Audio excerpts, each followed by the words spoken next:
Dorothy Garretson, who's going to talk about empowerment and flat track women's roller derby.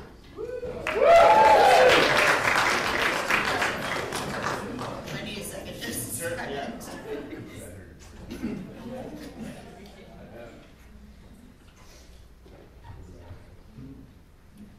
Hey y'all, so I'm Dorothy Garretson. I graduated from here in 2008 with a double major in Comparative American Studies and Religion. I work in the nonprofit sector, and I play roller derby under the name Dippin' Dot. I grew up in Dallas, which can be problematic for girls' sports. During one high school softball fundraiser, good old boy school trustee told us over the mic, "Y'all look so pretty." Oh. Thank you. So that wasn't encouraging for me in feeling confident in myself. This culminated with a disordered eating period during my second and third years here at Oberlin. Roller derby is a real sport. We don't play it to please the men, we play it to please ourselves.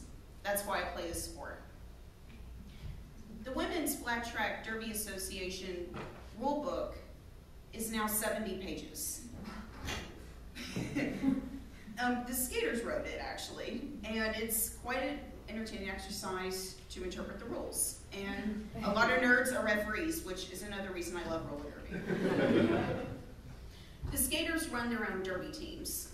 In fact, in my resume, I have experience that I've documented in fundraising, charity partnership, serving on a board, and mediating conflicts on my team.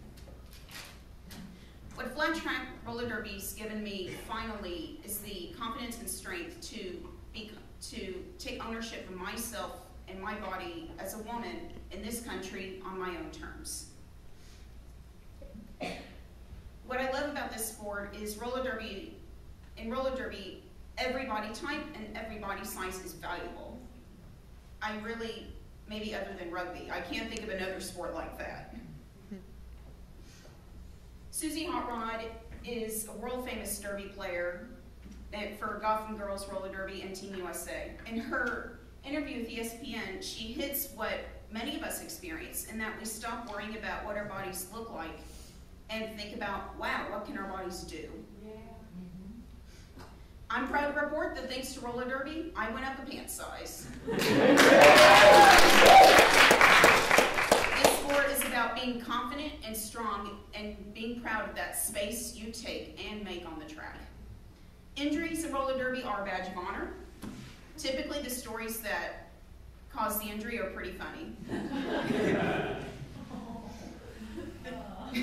That was my headshot for a while. The derby training and coaching is real. It's a real sport. In Austin, I get some of the best training in the world. At the same time, it's a full contact sport, keep it real, and we're all gonna remember better if there's some innuendo in the lesson. Skaters put on the roller derby bouts.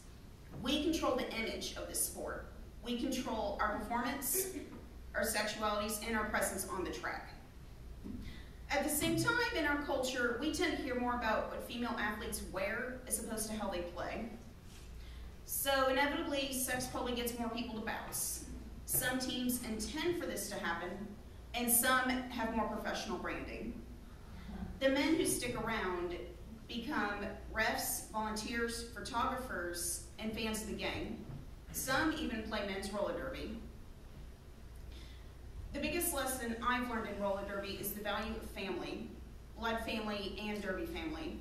Because when things are going badly, your derby family will be the first to tell you who you are. They will remind you, you're a badass.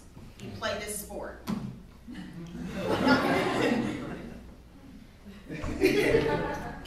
Besides in derby, if you've fallen down, you gotta get back up. So I can say that roller derby has empowered me. At the same time, I'm cognizant of the fact that I'm white, I'm middle class, I'm cisgendered, and I have health insurance. I hope as roller derby grows, we can have opportunities to dialogue really how accessible this sport is, particularly in terms of class, race, queer identities, full spectrums, and language. but roller derby's growing exponentially worldwide, so I'm thinking opportunities for dialogue will come.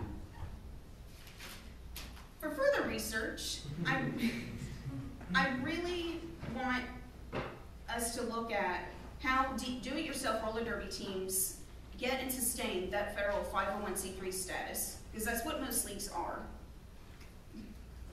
So, thank y'all.